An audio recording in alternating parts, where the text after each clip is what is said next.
Hey, bookworms! Welcome to Cage by the Page, where we dive into all things book related. My name's David. Today, I'm joined by my co hosts, Tiffany, Hello. Winona, Hello. John, Hello. Cortana. Okay, well, we tried. She does say hello, but Does she? not today. Polly want a cracker, maybe? She does say probably want a cracker too. Mm-hmm. So today, we thought we were going to switch things up a little bit. We're going to tackle the topic that's near and dear to every reader's heart, book icks. Although I wouldn't say that's near and dear. I would say that's like, ew, get away. So let me just say what book icks are, if for those unfamiliar. They're those little things that can make a reading experience less enjoyable. They're the things that make you want to cringe, roll your eyes, or even put down the book altogether. And I think that's happened to more than one of us, where we're just done. I'm done. While everyone has their own unique set of book icks, there are some common ones that we're going to go over today, from overused tropes to cringeworthy clichés. We're going to cover all our bases here. So if you ever found yourself being like, ew, this sucks, I hate it, then this video is for you. So yeah, let's get started. I think you two, meaning Winona and Tiffany, had specific book icks for a particular author and their series. Who would like to start? Either. I mean, that's fine. Okay. Sarah J. Maas. Okay. So so the book ick for me personally is that she changed covers halfway through the series. Okay. Mm-hmm. Not even halfway. We were 4 books in. We don't know what halfway is because this woman doesn't tell us. Right. Yeah. So we got 4 books from A Court of Thorns and Roses all the way to A Court of Frost and Starlight. And then all of a sudden, different sizes. I mean, that is pretty gross. Especially if you have OCD. And I think John has OCD. He does. Mm-hmm. Yeah. I very much do. So halfway through. So like, how many books in the series you said? 4. 4. Okay. Yeah. So the second book on, the third book on is just like. No, the 5th book on. 5th book on. Sorry. Yeah. The 5th book. So there's only 5 books out right now. Okay. And more to come. Yeah, we have no idea how many books because she keeps pumping out more books and not telling us what series they're going to go into until 6 months before they come out. That's a book ick. Mm-hmm. Yeah, that's annoying.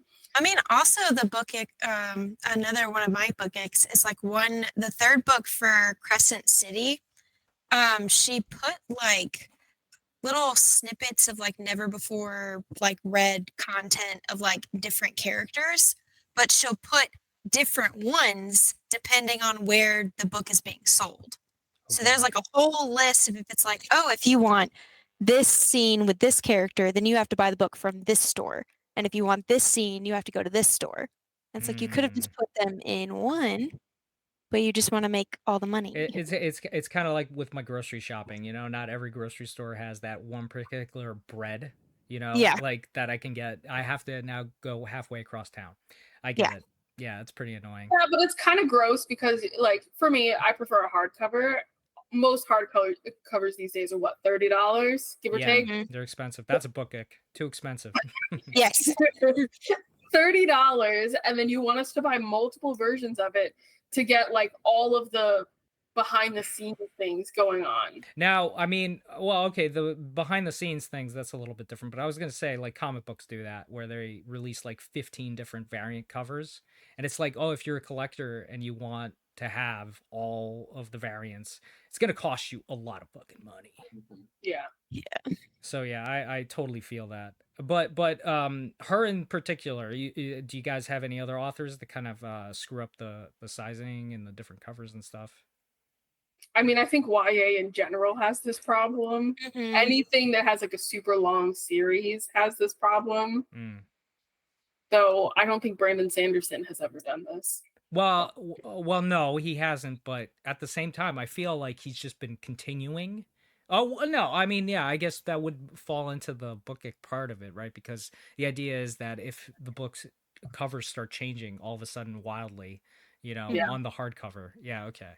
But no, I don't think he has. I don't think I've seen anything like that happen with him. And yeah, he's got a lot of series floating around. So This okay. one's not really a book ick per se. I mean, I guess it is. When they only released the paperback first, that shit pisses me off. Yeah. See, I prefer paperback because I can get more, but hardcover is better quality. I have some paperbacks that are like I've read constantly and they're falling apart. Yeah, that's Crack true. that spine and there you go. That's it. Yeah, like the glue starts coming undone and stuff. Yeah, it's pretty annoying. Or in my case, I have a kid, and so Yeah. that like basically half the book is gone somewhere. I don't know Yeah. where. So I totally understand wanting the hardcover just to keep things like. Actually, it's kind of funny. My brother-in-law said that he still has the Drawing of the Three by Stephen King in hardcover, but also wrapped, still wrapped, and he got it the day it came out too. Damn. So I wonder how much that goes for. I don't even know. I don't even know that book. Which book? It's in the Dark Tower series. It's Drawing of the Three. It's the Dark Tower series. Yeah. Oh, from Stephen King? Yeah, Stephen King. Yeah, it's the second book. This is the second book in the series. So okay. Yeah, I mean that's pretty icky. I don't like that. Going back to the price thing, at least when they come out with the paperback, it is cheaper than the hardcover. But yeah, I just book prices are insane for a hardcover. Like $30 a book is, I don't know. I feel like, well, if I just waited a couple of days, it'd be on Kindle and then it'd be $1.99 on sale. And or I could just go to the library. To be honest, support your local libraries. That's Yes. like, I think that's number one. And a lot of them are giving them like electronic copies, like if you use their app and stuff, or Libby's another one. So or if you start your own book group, you guys can, well, this only works if you guys live like out of state of each other, and then you can kind of like share each other's libraries. That's a little book hack. Not a book ick, it's a book hack. Yeah. So okay, all right, cool. So one of the other book icks that we can go over is instant love. So basically with instant love, two characters meet up and they fall in love within the few pages, with like the first few pages, like serendipity kind of movie kind of thing. That's kind of like not really good writing, and definitely doesn't give you hope for the rest of the book really. Usually yeah, a little back and forth or something, but it's like pretty lame. So that's why I'm an enemies to lovers all the way. Enemies to lovers. What's a book recommendation that's a really good enemies to lovers? Like they hate each other. They just hate each other. But then the romance blossoms out of all the shit, the dirt and the shit. I am terrible at giving recommendations on the spot. My brain is empty. Okay. I can't think of a single one. Okay, that's fine. I'll tell you the book ick that belongs in this category though. The book that is totally ick about this is Twilight by Stephanie Meyer. What was her name? Bella? Yeah. Yeah, Bella and Edward, right? It's just, I mean, in the end, also the wolf dude. What was his name? Jacob. Have you read this book, Dave? It's been a while. I've watched. First of all, I want to say I did watch the movies multiple times. Like whenever they're on, I'm like, oh my, I'll just check it out. The movies are fun. Like I'm not gonna sit here and think they're like the best cinematic masterpieces by any means, but they're fun. Especially the first one. I think the first one really laid out a fun, fine story. It was funny in parts. There was a lot of funny parts. That movie had so many, like him smelling her and just being revolted. That whole scene was just ridiculous. I think she almost got raped at a bar at one point, and he just comes in and it's just like, yeah. Or the vampire baseball. Yeah. Like. God, that was so terrible, but also so good. It's so memorable, right? Yeah. Like that's also really important to have in a book, even if it's bad. It's got to be good in some ways. But the soundtracks were top tier though. Yeah. They always put out good soundtracks. That's true. But there's I don't know who it was, but there was a TikToker that basically did like the timeline of Twilight, and it happens within like 3 months. Like everything happens within like 3 months. Yeah. Wait. They get married? No. So the total timeline is like a year and a half. Okay.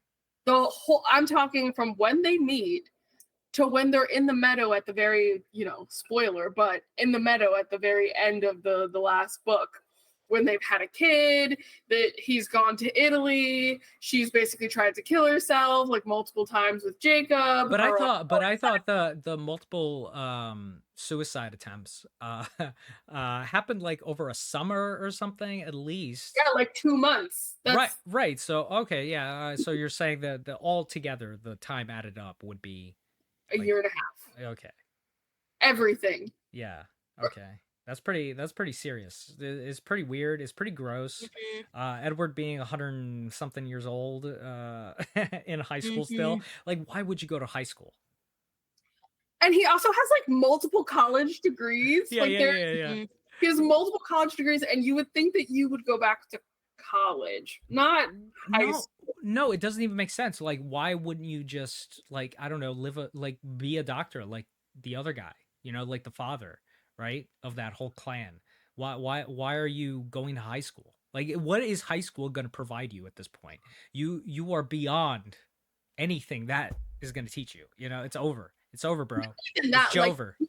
You know that in high school, hormones are going crazy, right? Like teenagers, all they want to do is meet those hormonal needs. Yeah. And you're going to go into a high school knowing that these 17-year-old girls, 16-year-old, 14, if you're a freshman, are going to be all over you. So I think this is a life ick for that character to be like that.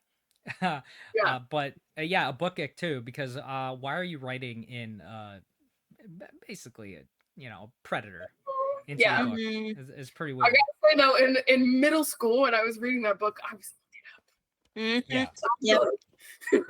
Yeah. Now that you're older, you're like, You see all the red flags. Yeah. Some things don't stand the test of time, that's for sure. The obsession in the book was seriously. Or like, if you go back and read, and it's like the outfit that she wore that caught his attention is a fucking like jean skirt, like long Pentecostal jean skirt. He's weird. It's like, really? In his defense, he was written by a Mormon. I mean, yes, but it's just like that's just so weird. I mean, I don't know. It's just I get it was a multinational phenomena. I know. I was a part of it. There was something in the air that night. It's weird. Okay, so really icky book series in that it has that love at first sight thing. It really stresses the love at first sight thing too. Because they have nothing in common either. In fact, he tries to throw her away like 1,000 times, but at the same time is obsessed about her and stalks her in the middle of the night. It's just the whole relationship is so bad. But anyway, we can go on to the second one, which still plays into the first one. Love triangles. And let's be honest, Jacob, Edward, and Bella, the classic love triangle, that's a problem. But often you find them to be very frustrating and unrealistic. How often have you guys been in love triangles? Let's just start. Never. Do you have know? You been well, yes, he has. Do you? Okay, all right. So I guess John has experience. Great, John. Do you want to say anything about it?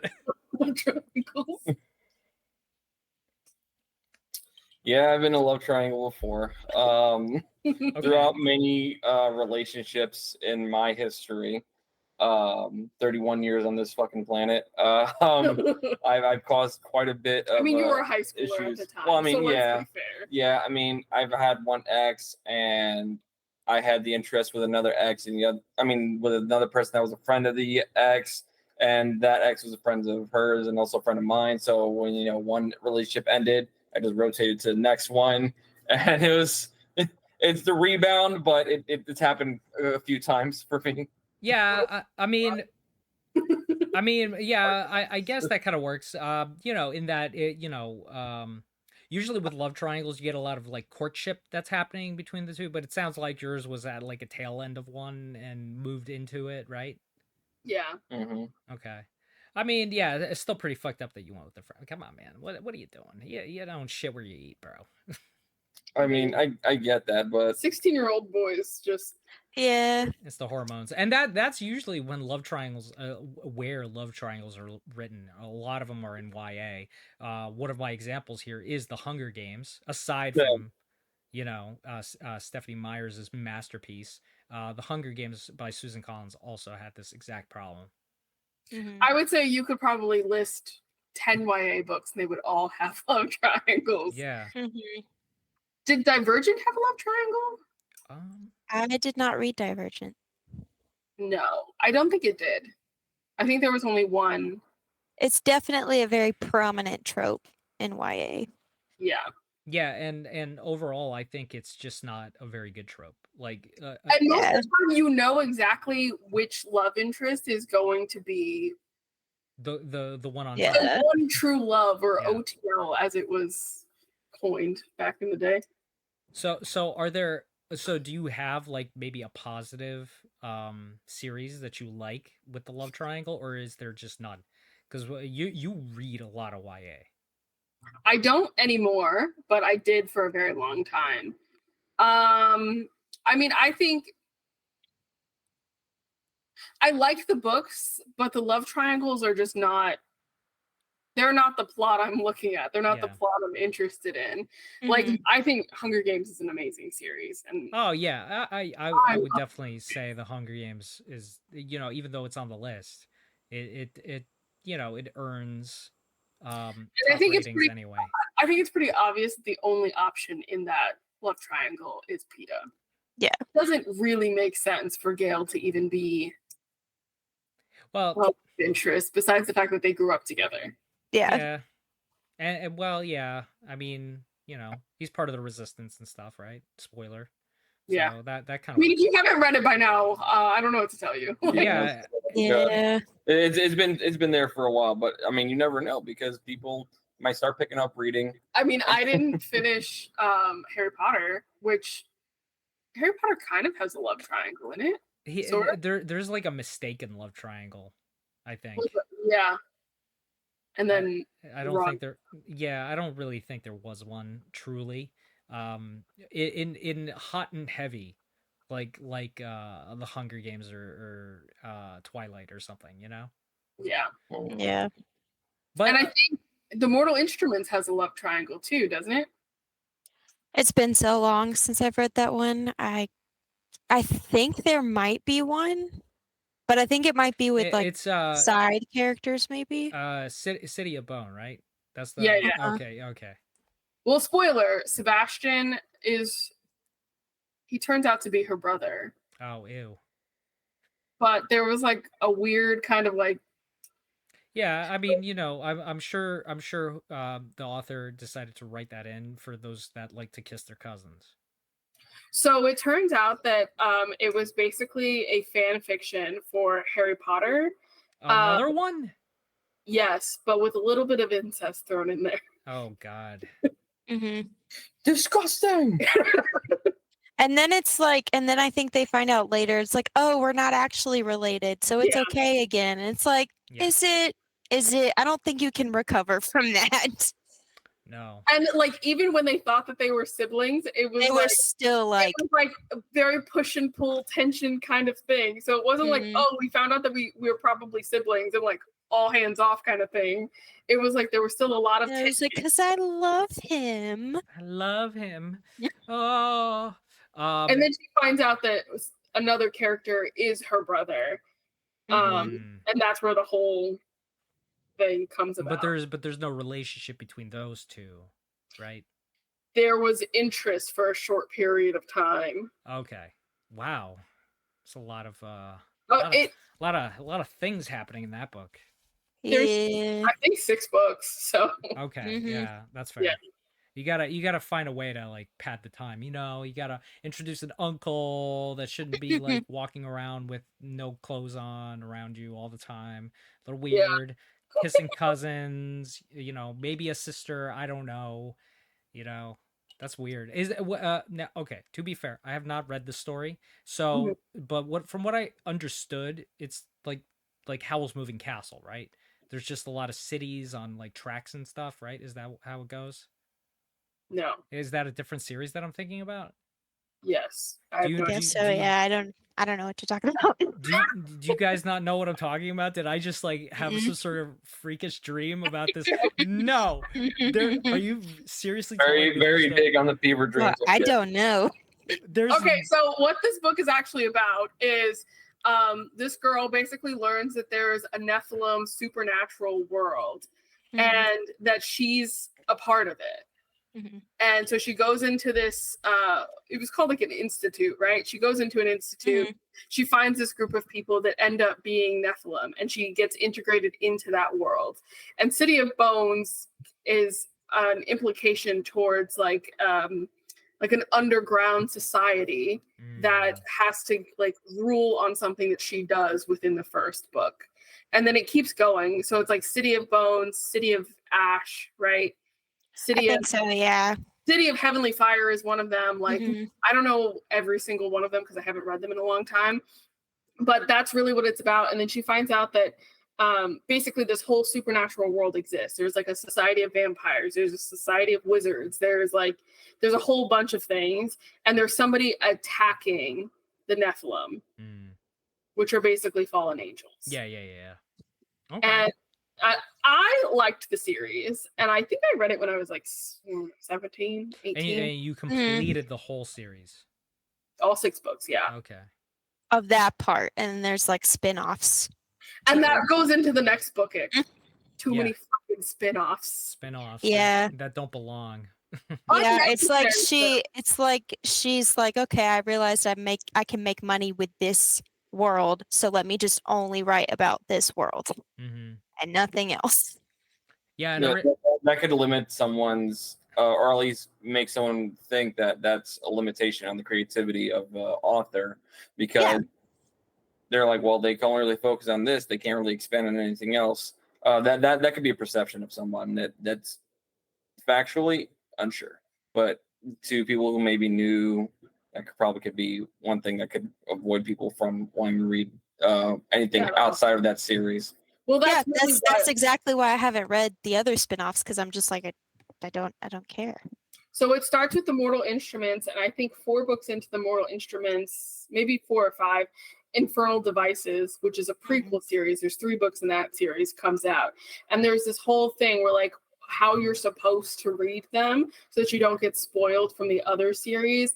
And then there's a sequel series that I think starts with Lady of Midnight. I think so. I might be wrong about which one that one starts with. But again, it's all the same story. It's pretty much the same thing repeated over and over. Now, I might be lying to you because I have not read Lady of Midnight, but I have read the very first book in the Infernal Devices, and it is the same story. Okay. Just set in like, I don't know, 1800s England. Yeah. New York.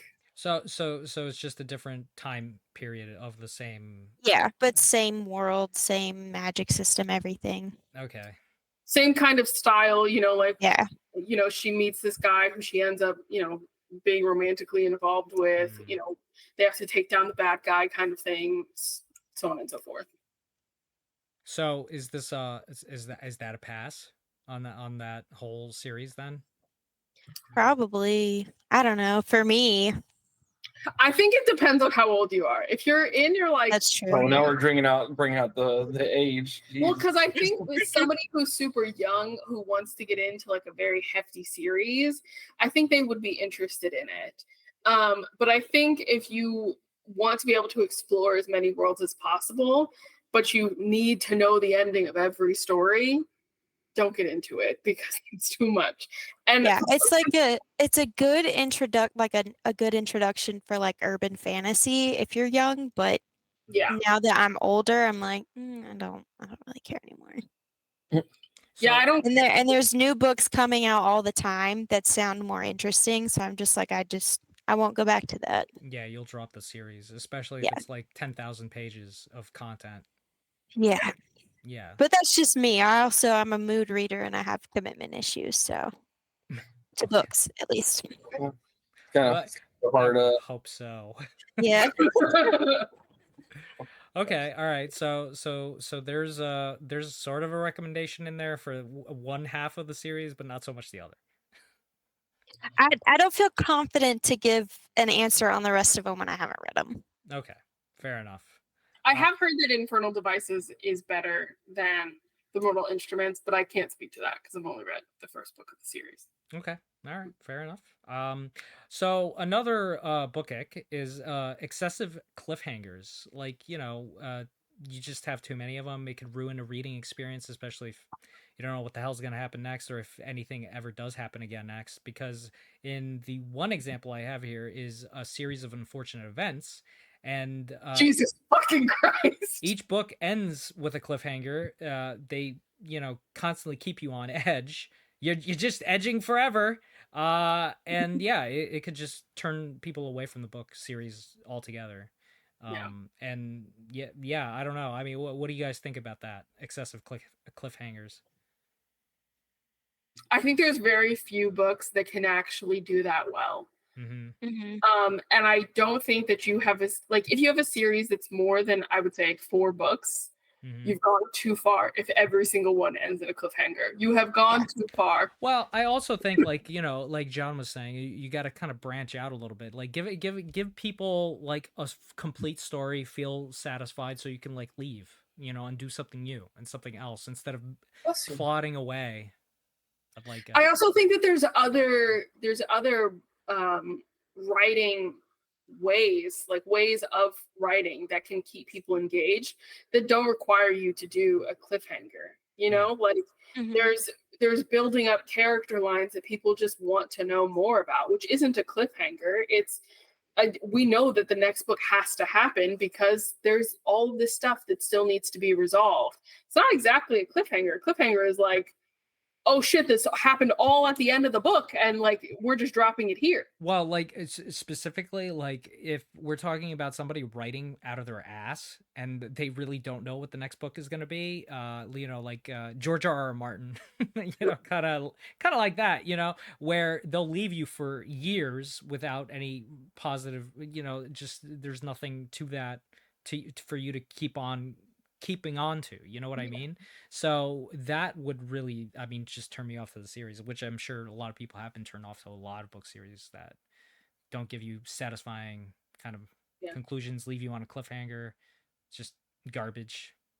I think the other thing with cliffhangers though is that you have to be really interested in the characters to want to keep going. If at some point your characters just aren't fleshed out enough, they're not interesting enough, they have nothing going on, then your cliffhangers just fall. It's gotta be where it's written into the story so well that once you get to the end of book, oh, I finished the book, I feel good, I feel satisfied. If there's another book, I will love to read it, but you know what, if this is the one book that I ever read of this series, I'm cool. You know what I mean? Yeah. I feel like Brandon Sanderson does a really good job of that, where you read an entire like I'm reading I read Way of Kings, and then the next book in the Stormlight archive came out. But when I read Way of Kings, I was like, this is really satisfying. All these plot points were like built up, and they pretty much got resolutions. Maybe some bad characters haven't died yet or whatever, gotten there. But I felt good at the end of the book. You know what I mean? Which I feel like doesn't happen very often, especially with like long book series that you just never you never see the end of. Like the Zodiac Academy, I cannot recommend the book. I don't care. I can't do it because I've read I think six or 7 out of the, and also they told us that it was ending on book 8, and then a couple weeks before book 8 comes out, they say the 2 authors, because there's 2 authors in this situation, that they can't wrap it all up in book 8, that there has to be a 9th book. And when I'm telling you that the vast majority of these books were like 500 to 700 pages. So first of all, every single book ends in a cliffhanger. Every single book in the series ends in a cliffhanger. And like at some point, it cannot be this dramatic. We're gonna need some way to break it all up. Stability. We need stability to get to the next book, right? Yeah, especially because you don't always have time to start the next one. And if I'm left hanging, it's like that's just gonna drive me crazy all day. Yeah. And then I read half of book 7, and when I tell you, nothing was happening. Nothing was happening. There was nothing going on. And like, don't get me wrong, it is a romance series, so like there's some of that going on. But other than that was literally it. Like there was no like plot happening. There was no like, we're getting to a point of like understanding of where it's going. Nothing. So I dropped the whole series after reading 7 out of 9 books.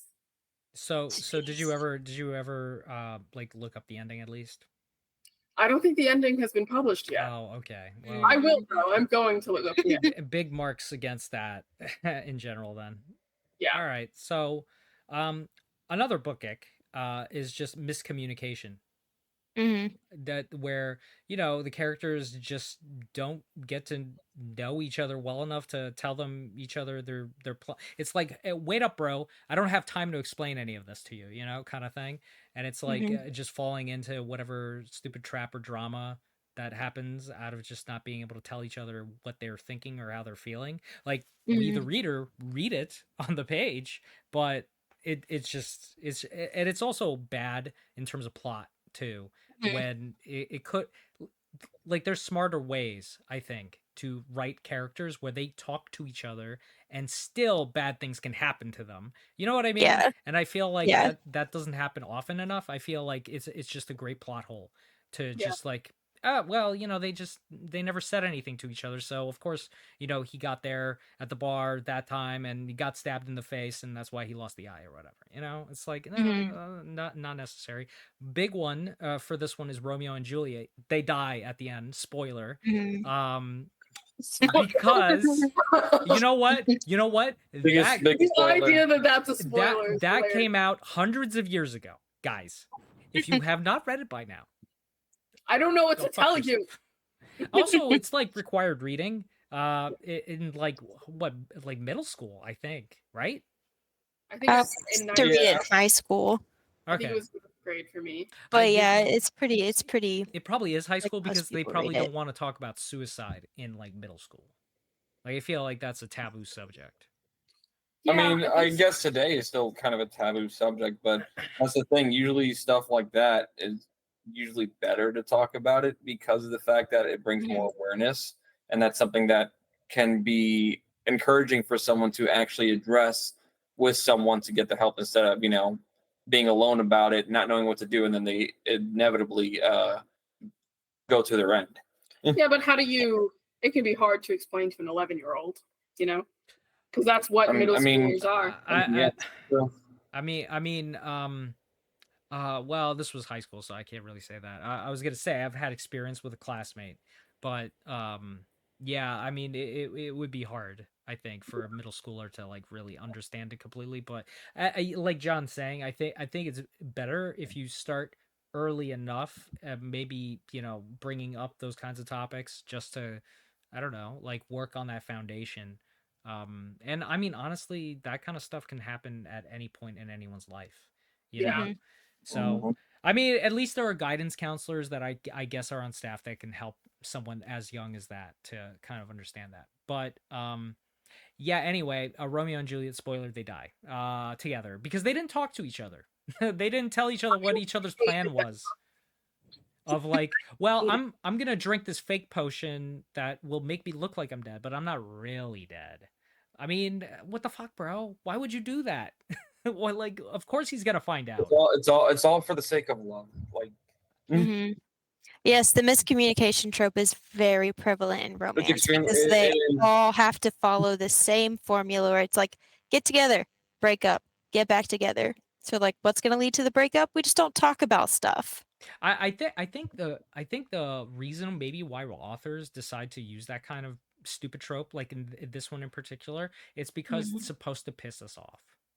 And it does, because it's like, this is not how normal people interact. Yeah. It's like supposed to get your giblets all hot. You know what I mean? Of like, why couldn't they just talk a little bit? Why couldn't they just talk it out or whatever? You know, it's like, and then you have looking those at you, Grey's Anatomy. Oh, there you go. Grey's Anatomy. Winona is a big fan. I haven't seen the most recent seasons though. Oh, see, I am too, but they use that a lot, and I'm like, that in every season. Talk to people. Yeah, it's overused in every bit of media at this point, you know. But again, like it's on the author to make smart decisions for their characters that make sense. Like some of these people that you follow along are more intelligent, right? And they usually are able to outthink things and stuff, and you can see it on the page. And when they don't actually use those smart brains to just like, you know, unravel their plan or whatever, talk with whoever they need to talk to so bad shit doesn't happen, it becomes such a, it's just stupid. It's just stupid. It makes you fall in love. It becomes, which is another book ick, unrealistic for the character, just unrealistic character, where it's like, well, I mean, fine, I understand that people have flaws and they make bad choices and stuff like that, but at the same time, like, you know, you have to kind of seem like, if I were you, would I do what you did? You know what I mean? I don't know how many people like feel that way towards some of these book characters. One of the examples I have for this one is in The Fault in Our Stars. Augustus Waters is portrayed as a flawlessly charming and witty, even in the face of severe illness, just perfect character, completely unrelatable. Yeah.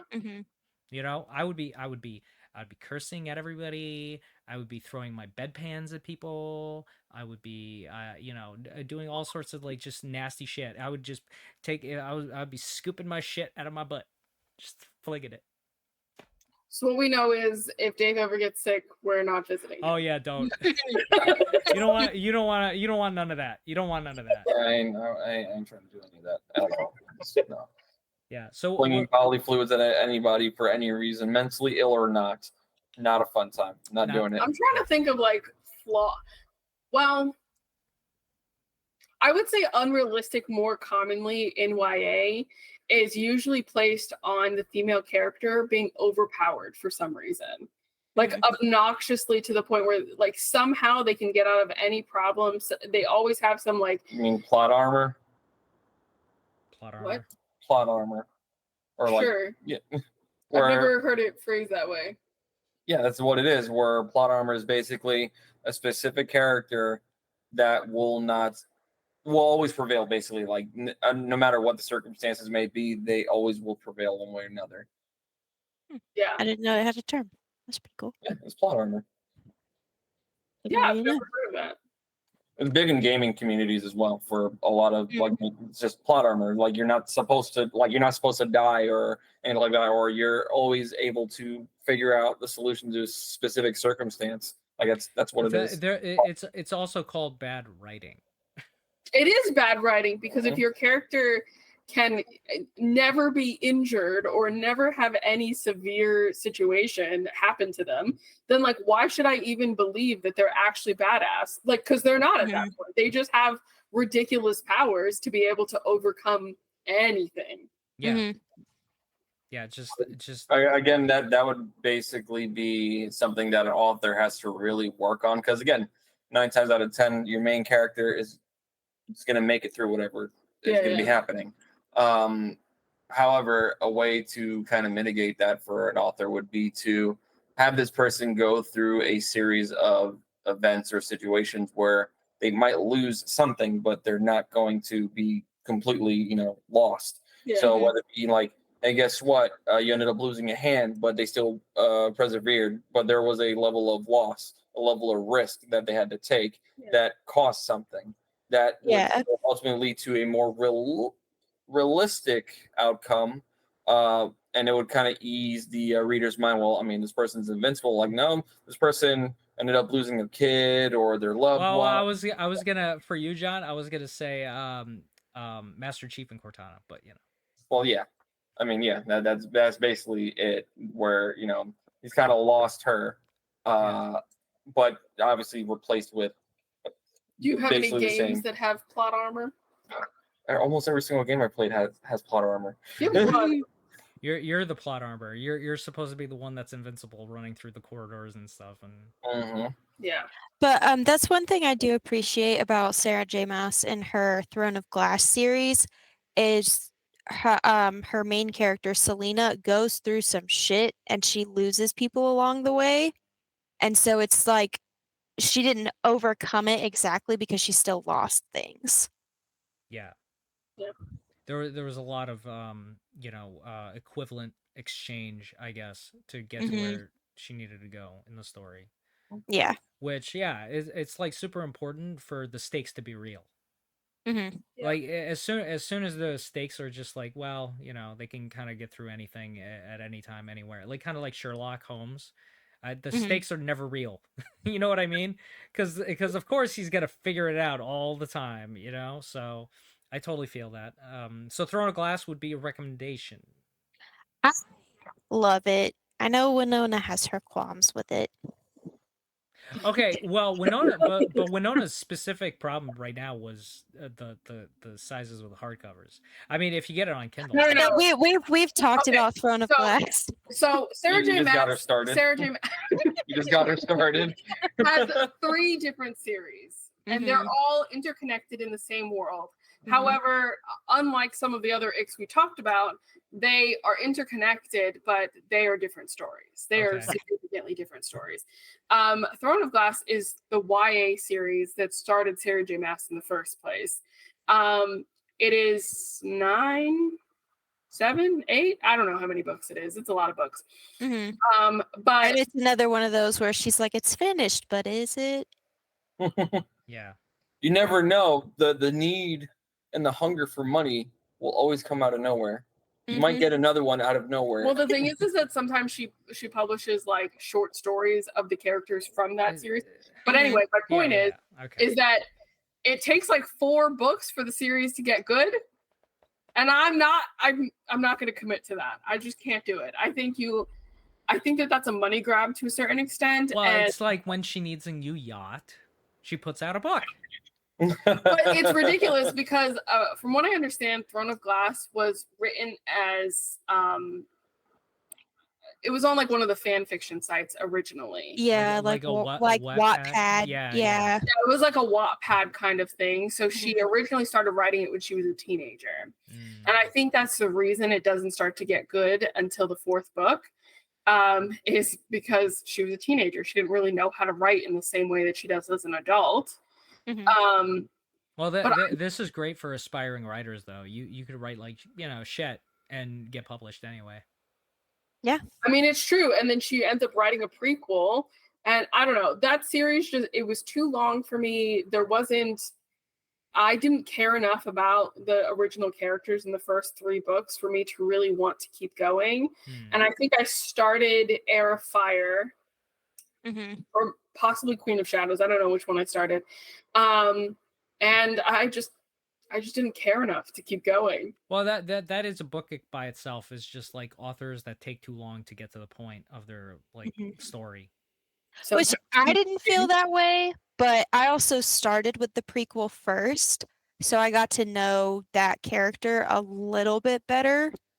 But yeah, that's another thing is with that series, everybody's like, "Oh, you should read it this way. No, you should read it this way. No, you should read it this way." And it's like I don't know which way is the right way. It kind of the YA genre loves to play fuck games. Yeah. It kind of reminds me of the way people reorganize the Star Wars movies and stuff. Yes. Like, oh, you have to start this way, but then you have to stop here and fast forward 50 minutes and start from there, and that way you have the perfect Star Wars experience, right? And in that series itself, there's 2 books that people will recommend you read them in tandem. because it makes it more enjoyable, because like the big group gets split up, and then one book is with a character I cannot stand. Okay. And so I was struggling through that book because I hate him. So basically you're put in the position of a horrible character that you never liked, and you're Yes. kind of stuck as them the entire But apparently the tandem read makes it better because you get more of the other characters too. I mean that kind of makes sense, but at the same time now you're reading like 800 pages versus 4. Yeah. And it's not 800 pages because both of those books are fucking massive. Yeah. They're both massive. I'm pretty sure the last one was like maybe 900 pages or close to it. Oh, yeah, it's a lot. It's so good, but it's a lot. We're talking about Tower of Dawn, right? Like Tower of Dawn is massive. So like, okay, well, that the one character that you're talking about is a dude, but for this series, would you say that the female character is written well? Like the female characters are written well, because that is a big book too, where female characters suck. And closer towards the end of the series, you get to meet like a lot of like badass female characters. So that's why I recommend it a lot too, because it's like, I know it's hard in the beginning, but if you push through, you get to meet some really fucking cool people. Okay. And I will say that when it comes to like poorly written female characters, a lot of the times it's men that are writing poorly written female characters. We had a really poorly written female character recently in Seven Sins. Yes. Very poor. Jessica, right? Jessica? Yeah. She was so badly written. There was barely anything to her. She was made of cardboard. And used her sex appeal as that was the only thing. Like, I understand the dude was going for the sin of lust or whatever with her and stuff, but it's just like, well, you know, give us more than 200 pages then. At least try a little more, I guess. Yeah, a lot of them either write the women as an NPC or just overly sexualized to the point that it's like, you need to take an anatomy class. This isn't how our bodies work. Or when they're supposed to be on this, like, I don't know, a heist or something, and then all of a sudden they're going into a heist where they need to be silent and they have fucking heels on. And you're like, why would we do that? No woman would do that. If you know you're supposed to be sneaky, you would not wear heels. I don't want to hear any of that. Yeah, man. Well, that's because John here is a lover boy. He doesn't believe in bookicks. No, John, you believe in bookicks, don't you? I mean, yeah, but that would just correlate with like any sort of writing style. Yeah. So, I mean, okay. Wait. How about you give us one movie you hate? Well, this is about books, so like. I understand, but we talked about media through this. Come on. A movie that I would, or that I do hate. Yeah, just that you really dislike a lot. And then mention what about it, like in terms of like because a story is a story, you know what I'm saying, whether it's in a book or in a movie or in a TV show or a video game, it's still the same kind of idea where it was written down at some point. Yeah, it was just badly thought of. The characters were thin. You didn't really connect with any of them.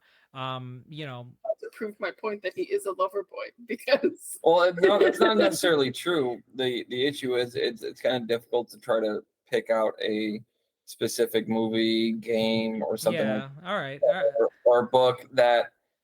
I mean, first and foremost, I don't have that much experience when it comes down to the literary arts. I haven't read a lot of books compared to, honestly, it seems like the three of you. I'll tell you one of mine. I think that the Romeo and Juliet movie with Leonardo DiCaprio was dog shit, because I personally do not like Romeo and Juliet, the story to start with, and they decided to use that story in modern day in the 90s, but kept the same stupid language from you know, Romeo and Juliet, where doth thou yonder window breaks is the east of the sun. Like if you're going to make a modern remake, make it modern. Yes, I hated it. And I like Leo DiCaprio, aside from his weird proclivities with women.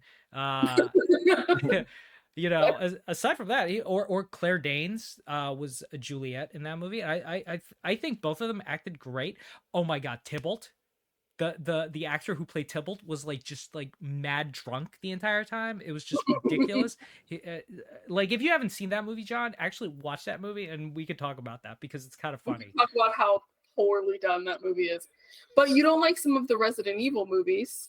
I don't like any of the Resident Evil movies. Oh, there you go. Oh, actually, you know what? Well, again. Why? Give us why.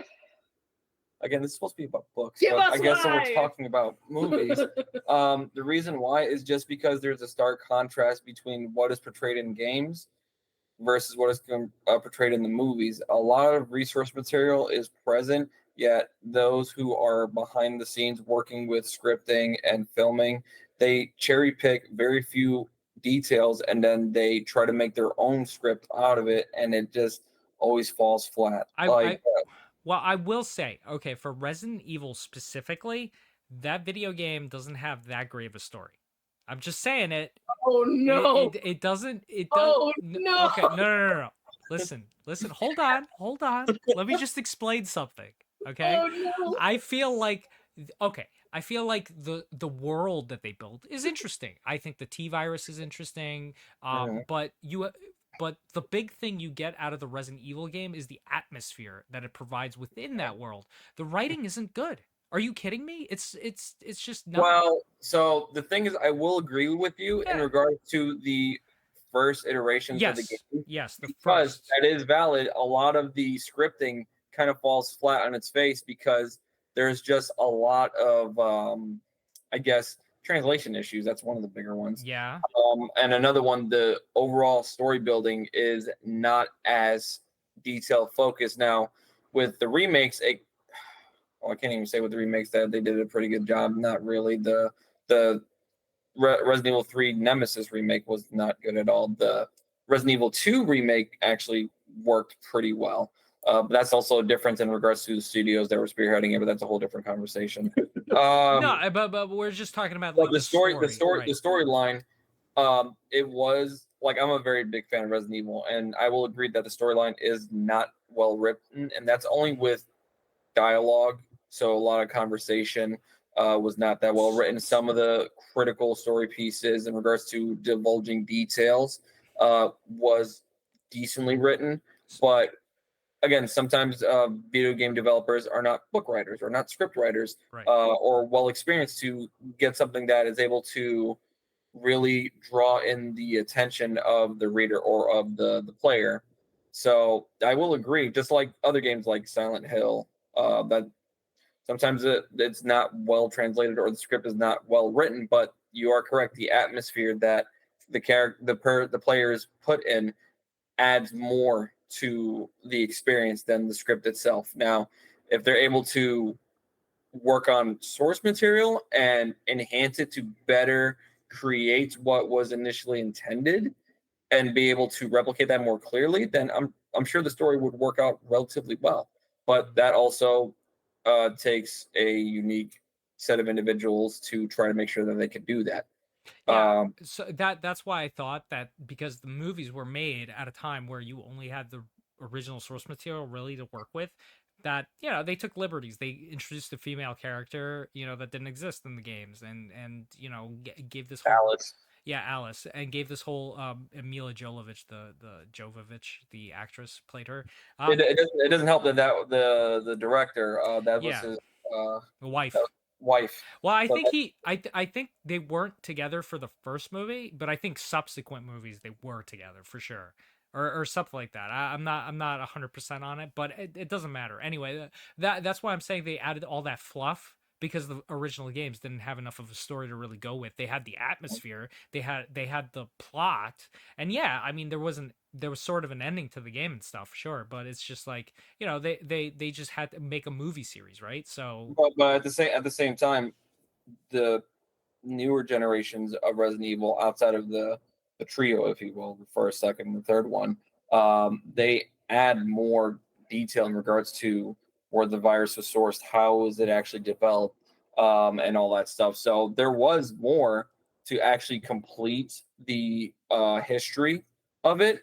But again, that takes someone to have the time to actually look through all of it and then piece it all together, and then they're like, well, this is how it actually occurred. This is where it first started. Maybe we should backtrack and start it off here before we go into the more popular ones, because then it can be fleshed out more effectively instead of just throwing it together and just rolling with it. And again, that's just a difference between someone who is either a fan or someone who is in like just in general terms focused and determined to create something that is good versus someone who is lazy and just wants to slap something together and just banking on general interest from your base that you're trying to make it. Well, there's also something to say about early 2000s gaming in general, which was, you know, building a shooter and a zombie shooter was just like a common thing. So there wasn't really a lot of value in adding where they all came from. It was like, you know, people wanted to play these shooters in the same way that like COD came about. Mm-hmm. There's no real value in the storyline of COD. Like you're just... I mean, there is value in the storylines. It just depends on how you portray it. I personally like Call of Duty ones. COD. I don't like Call of Duty because of the multiplayer. It just seems a little bland versus the storyline. I actually do enjoy a lot of the storylines because there was time and effort to create a dynamic storyline. And that's what I mainly focus on a lot of games. I play multiplayer games. Yeah. Do I do it as often versus me playing the storyline for a lot of games? That's a different story. I love playing storylines more often because I'm there to be immersed in the story more than multiplayer. Like, example, just quickly, Grand Theft Auto 5. Multiplayer is huge on that, and Rockstar has banked so much for God knows how long. When was that game released? 2000, like, oh man, I want to say 6, 7. No, it couldn't have been because that was 4. So it must have been like 2010. It was 2013. Oh, really? Because it was on PS3. But it was on PS3. Yeah, it was on that generation, PS3, Xbox 360. Oh, it was like the very end because 2013 is when they released PS4. Yeah, it was around September 2013. But again, multiplayer huge on that game. People still play it to this day.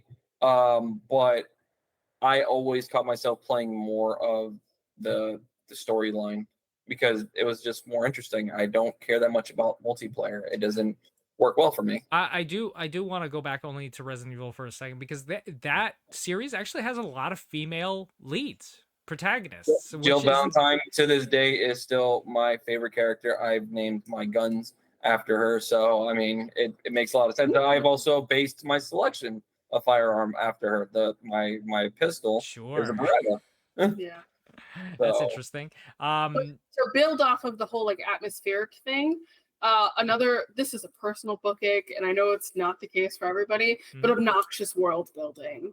I hate it when authors can't build the plot into the world building. If we're like, I don't want to take a walk. The exposition, right? Yes, I don't want to take a walk for 200 pages. Yeah. That is a problem. I think I got a lot of it in some of the Dark Tower books, but just because they were kind of working. There were some of the Dark Tower is like, oh, it's like normal world, horses are horses, kind of thing. But then, but the amount of flowery language to explain the world takes so much out of the momentum of the story that you sometimes do feel like you're kind of like in the same place, even though you should have been like hundreds of miles away by now, Yeah. And I think Stephen King is one of the biggest proponent problem authors of that. I don't know if you've read Insomnia by Stephen King. I haven't. No. I got I want to say 300 pages into, I think it's over 800 pages, and I just couldn't keep going because it's just, this man can't sleep. This man can't sleep. This man can't sleep for a very long time. Well, I think the problem is also like Stephen King doesn't have an editor that can say, this is like bad. Like some authors don't have people to tell them you're doing it wrong. Yeah, it's just quality check type of deal where they review and like, you might want to change this, or this might sound better if you word it this way. It might flow better if this is not a run-on. So, speaking of floating, one of the examples of really bad shit that should not be in a book is in It, the sewer sex scene between all the children. I haven't read the book, so I haven't either. So there is a sewer sex scene with all the Spoiler. kids. That's gross. Should have been removed. I mean, it's removed from Yeah. the movies, that's for Yeah, sure. it's removed from the Mhm. movies. But mean- but that is a book ick when an author seems to have like free like okay, you could have free reign, but sometimes you need to be like pulled back because like some of the stuff is either taking too long or it shouldn't be in here. Like it doesn't really add enough. Was it written during his Cocaine phase? period? Yes. That Yes. checks out then. Yes. That checks out. Not excusing it, but it checks No, out. No. But like, there's also that's another book ick, gratuitous violence for no reason. Yeah. Mhm. Like for example, if the book is about sexual assault and there's sexual assault on page, yeah, that makes sense. But sometimes they just throw that shit in there for no goddamn reason. It's like a shock factor, you know. The world is shocking enough. I don't want it. Yeah. Fair. Yeah, authors that take too long to get to the point, adding crap that doesn't need it. Also, you know, the kind of language which is like how you doing, my fellow kids? You know, like kind of trying to talk like the younger characters or whatever, like people that are the biggest author I have a specific problem with doing that is Dean Koontz. Dean Koontz loves to just like, you know, I could talk like you, even though he's like 50 years old or 60 or whatever now. It's just, some people can accurately portray, but not Dean Koontz. Well, I mean, yeah, but I'm saying okay, John, if Dean Koontz starts saying things like cap and on God, how would you feel? Disgusting. Like, oh man, he's falling far from grace, bro. That happens a lot in YA too, because it's older people writing teenagers. Yeah. And it's like it just reads like you just whipped through Urban Dictionary and you're like, here you go. There you go. Here are these words. I think the best way that any author that is older, that wants to portray a younger character or circumstances that a young person would place themselves in, would be to kind of not rely heavily on the sources like Urban Dictionary, but maybe if you have a kid, ask them, and then make it in a way that is believable instead of over dramatized. So then it could actually flow a little bit better with something that someone around that age bracket during that time could relate to. Yeah. Mm-hmm. That's a special skill. But I'm assuming Dean Koontz doesn't have anybody in his house like that, because what's going on? There's a book by him called What the Night Knows, and we use this phrase all the time, but one of the kids said, you don't know beans, and I don't know why. That shit is so funny. It was, again, I love that book, but the ending that book. I did, but again, the ending was rushed. I could be wrong. But I really feel like the kid character in Elsewhere by Dean Koontz used the beans line. Oh no! In which book? Another book by Dean Koontz. Elsewhere. He's like, I want to read it. I love the beans. Well, no, you should check it out. I actually like that book. It is about a young girl and her father. They don't have a mom anymore, and then this old guy comes around and gives them a teleportation gun, like a la Rick and Morty, and they go on a crazy adventure. I definitely recommend you check it out, and I'm pretty sure the young 12-year-old or whatever used like a beans line. You don't know beans or something like that in that book, but I could be wrong. I still think you should check it out. It's just because it's a fun read. It's like 300 pages. And if you have Kindle Unlimited, they actually do the audiobook version of that one. So you don't even have to read it. Yeah. So I think I got two more book icks. The last two are authors who make extremely complex character names. Do you guys know why I picked that one?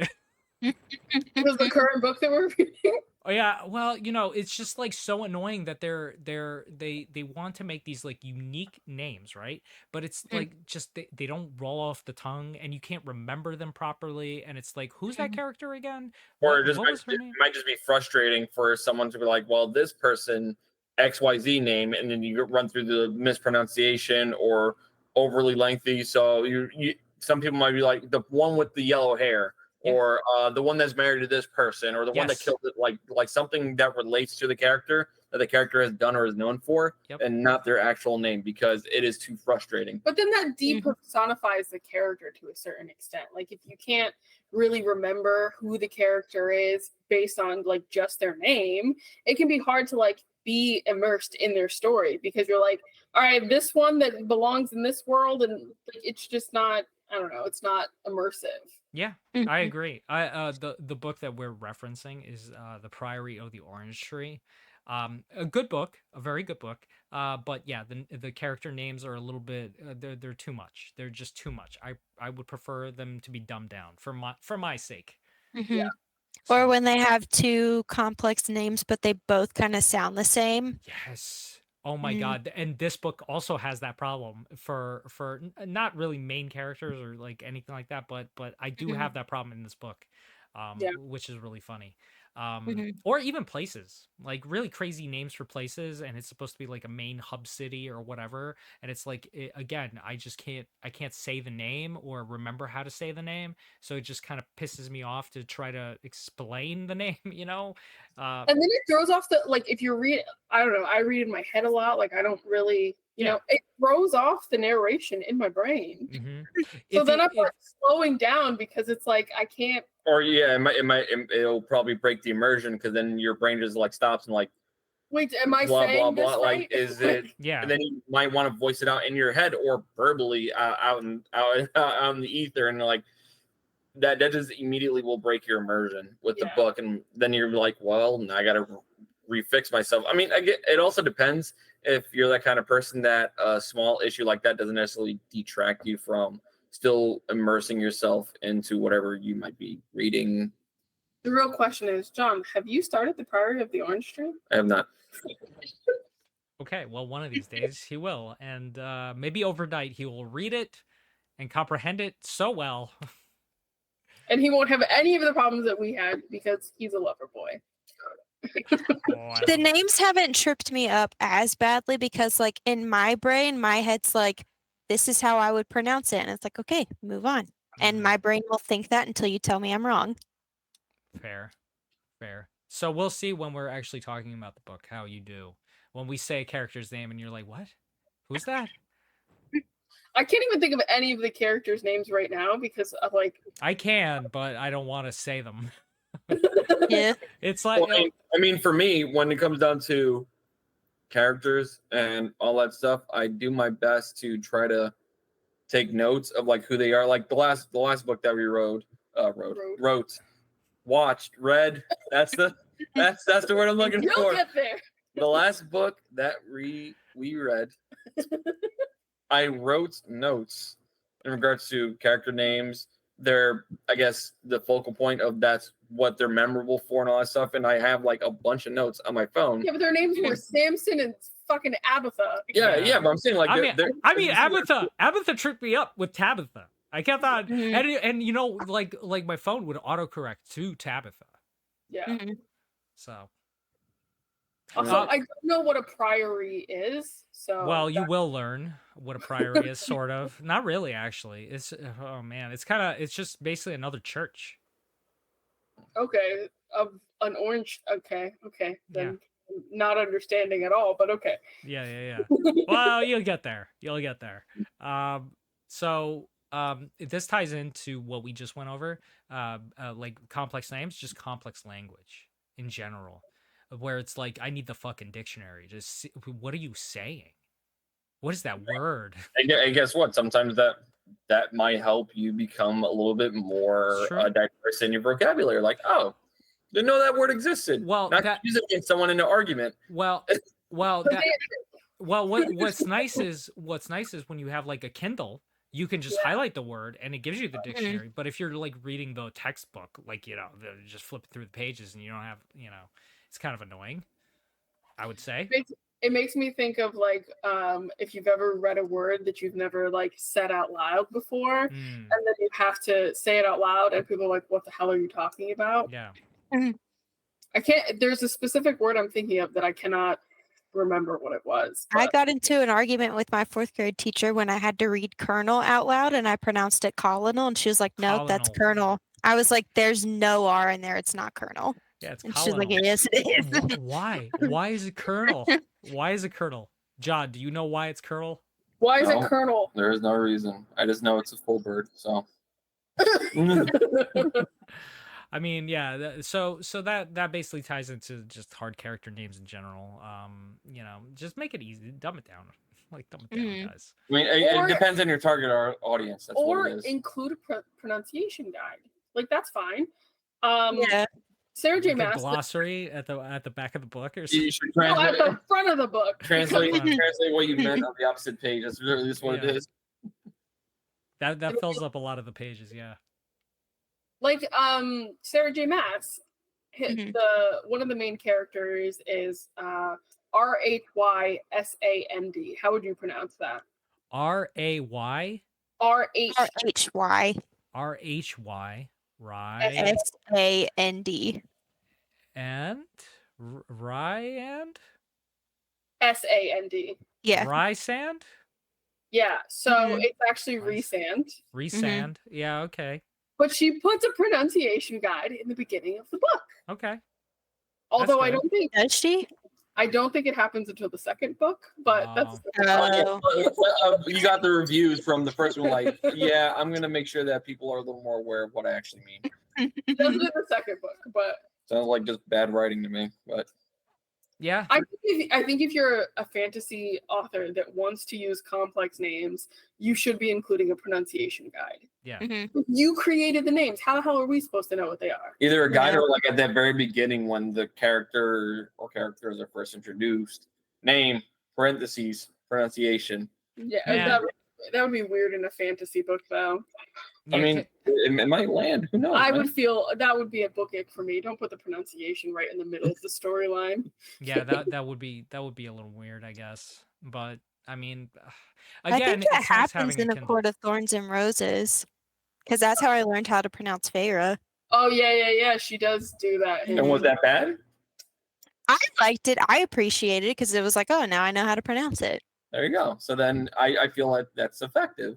Yeah, but I think it was built into the storyline. It wasn't just like randomly like, oh, there's it was like a character talking to her, and she was like, yeah, he stressed this part of my name, so it came out as like this. Yeah, so it was like built into the storyline. Yeah, it's not like Feyre, parentheses, this is how you pronounce it. Okay. Well, that's good. So that's basically all the book picks I had. Do you guys have anything else to add? Or I have one specifically about series. I wish they would go back to putting the numbers on the spine, especially when I don't know, like some books, you don't know that it's a series until you like look it up on Goodreads and it's like, oh, this is book number 3. And it's like, well, I would have loved to know that. or Because you now I or, have the first one. yeah, or you have to open the what is it, the first few pages, and then Yeah. you have all the books The series, and then this is where Yeah. the list. Or it's at the end of the book, because in a lot of like fantasy series, it'll be like, oh, if you really liked this book, you can also read these. And then you find out that this is the 3rd book in the series. And you're like, well, get fucked. Because now I got to start all the way up. Now I know too much. And especially with like books where it's like a court of this, a court of that. It's like, okay, well, I need to know which one is first. Can you tell me which one is first? This is becoming a problem, okay? Why are all of the books being titled A Court of? I think it's just it's a fad. It's just Yeah. a fad. It'll pass.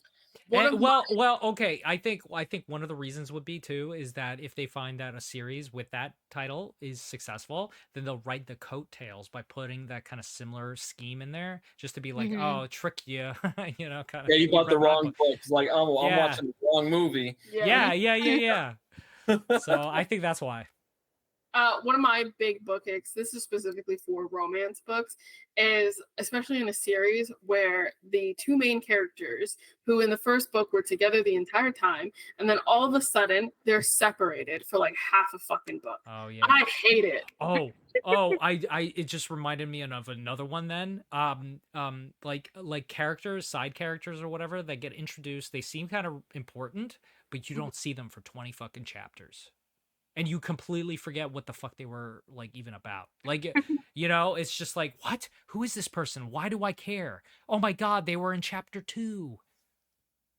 Or another thing that annoys the shit out of me is when everybody gets paired up in the end. Mm-hmm. Everybody ends up in a relationship at the end of books, and you're like, what? Why? Mm-hmm. Either be predictable and very easy to notice, or it could be something that's out of the blue that doesn't make any sense. Well, Yeah. Marketing though, like it's like trying to fulfill that fantasy for anybody who associated with a particular character. You know what I mean? Like if they were like, oh, I totally see myself as like, I don't know, Jacob, you know, and I get somebody in the end, which is weird because he gets with the little baby. Mm-hmm. So maybe not. You don't want to be Jacob in that instance because it's a little, I don't know, it's a little dicey. It's a little dicey. And I don't know if you see yourself in him and also see yourself in his relationship style. Get help. Yeah, get help. Get help. Better help. Not a sponsor. I mean, speaking of Twilight, also one of my book icks is I like the look of dust jackets. I hate reading with them on. I have to take them off. It's sitting on my shelf right now. And my mom bought me the hardcover Twilight book set for Christmas one year, and I threw away the dust jackets because I hated them, and she was pissed. To be fair, that is something to be upset about. No, I disagree. One of my biggest aches is don't give me a gift if you don't expect me to use it in my way. Yeah, I mean, the only way I would use a dust jacket is as like a, I don't know, like a bookmark. Yeah, I've done that before, but yeah, they slide around too much. It just bugs me. No, I agree. I hate them too on a hardcover. Or they get ripped on the edges, like if you like put it down somewhere, or like, oh, you're trying to read, or you bring it along with you. That's the other thing. If I'm bringing a book with me, I don't want it to get damaged in any kind of way. Maybe what would be interesting for the books is maybe instead of just having a dust jacket that has all the art, you could just incorporate Put it on the cover, design on the actual hardcover, and then you could buy yourself a clear dust jacket to protect the cover. No, I disagree so highly right now because hardcovers should have something really pretty etched into them, and then you get the dust jacket. Yeah. Do you know what I'm talking about, Tiffany? Yeah. Yes, I've seen some like that. Yeah. Well, specifically for me, it's in the bargain bin with the Cthulhu's and the mythology of Nordic whatevers. They all of them have really pretty just covers, hard covers that have all the gold laden etched, designs, which are awesome. Yeah, like the Cruel Prince, I think, has like their hardcovers all have like emblems, kind of the actual hardcover. Yeah. The thing is, I like dust jackets when they're displayed on my shelf. I just don't like reading. Yeah, and younger me should have saved the dust jackets for that purpose, but I was like 14, so sometimes we're impulsive. So. Yeah. I mean, again, they're annoying. They are annoying. I've always hated them, and I've always taken them off whenever I read the book. And if you lose it, especially when you're younger, I mean, that's not a surprise. That's like expected to happen. I didn't lose them. They went straight to the trash. Okay, aggressive, yeah. But in that case, if you're giving a younger reader a book, maybe go with the paperback. Yeah. And then get the hardcover later or something. A lot of YA books are usually printed paperback first.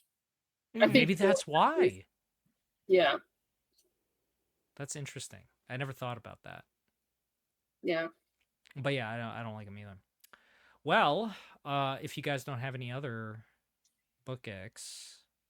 I didn't really have much to say. I did have one more, but again, I think it was in one of the books that you guys showed me. It's like when they start a chapter in the middle of another, like at the end of a chapter, but in the middle of the page. Mm-hmm. Yeah.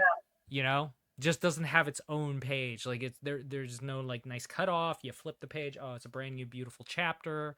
No, Mhm. it's like right here. We're just starting right here in the middle of everything. Yeah. That's pretty Fourth dumb. Wing does That's that. just dumb. Don't do that. You're stupid if you do that. Who does that? Which one? It happens in Fourth Wing. Okay, stupid. Although super popular series, I today I was at Books a Million and I saw Mhm. like a 20 of these kinds of stacks of the latest book in that series. Is it the Fourth Mhm. Wing? Mm-hmm. Yeah. Iron Flame. Yeah, Iron Flame. Yeah. Came out. Yeah, like Mhm. everywhere. The whole store was just covered in Iron Flame. It was pretty crazy. Mhm. So, but Do you guys have any interest in that book? I do. 'Cause I know Tiffany has already read it. Mhm. Yeah. I have not read the second one yet. What do you think? It's a dragon fantasy. Yeah, like it's got dragons. dragons. I mean, does it touch base with the furry community? Do you want a book that touches base with the furry community? we I'm can- sure you could find one. Yeah. Sure, you can even find one with I sent you guys an entire series. It was like the Oh housemaid. yeah. Or no, what was it? What was it? Mhm. How did the title go? I can't remember, but it was like an entire series. I think all of it is on Kindle Unlimited too, Mhm. which makes it easy if you have that subscription. What was the name? It was like a minotaur, a snake man. I think, but I think it's like all romance. Yeah. So I don't know how. What book are you looking for? You looking for smut or? No, it was clearly a joke. I'm Val. not judging you if you want to read furry smut. Yeah, we're not Yeah, I judging mean, you, Ja. everybody has their thing. Yeah. Do you want what do you want? Do you want a dog girl, a cow girl, a cat girl, a bird girl? Liar. Okay, fine. Would you be interested in Fourth Wing? Is the question. And I could maybe. I would have to take a look into It's it. over there. Yeah. The bottom. I would have to look at it. All right, Bert. I will say that Cortana has been a lovely co-host. I love all the responses she gave us. She's had lots of things to say. She had so many things to say. She was adorable the entire time. No, really well behaved. Yeah. Really. She was also a little tired. You saw she was yawning a few times. Oh, Very tired turkey. It's a very tired turkey. She's oh, very tight little turkey. So yeah, if you guys don't have any more, I hope you enjoyed our discussion of book icks. You know, it's always interesting to hear what other people find annoying in books, book series, dust jackets, you know, things like that. I haven't voiced much, but then again, I'm still. But again, reading. Even with just like, you know, media, any media with bad plot is still media with bad plot. You know what I mean? The ending of Game of Thrones will. Oh yeah, but that's a whole other video. That is a whole other Specific Okay, to that. because in this episode I talked more, so you know. Yeah. It's Yeah. perfect. You know, you got to get those legs running. You know, you got to walk first before you can run. There you go. There's it. Legs are running. So yeah, everybody has their own unique set of book icks. So don't feel bad if you have some that weren't mentioned today, but feel free to mention them in the comments. The most important thing is that you find books that you enjoy and make you happy. You know, and if you like this video, please like, share, subscribe, hit the notification bell, Spotify us. We're on all the social medias at Cage by the Page. So pretty easy to find. You know, again, whatever you have that is a book ick, please leave it in the comments below. So yeah, until next time, keep reading, my friends. Bye. Bye. Bye.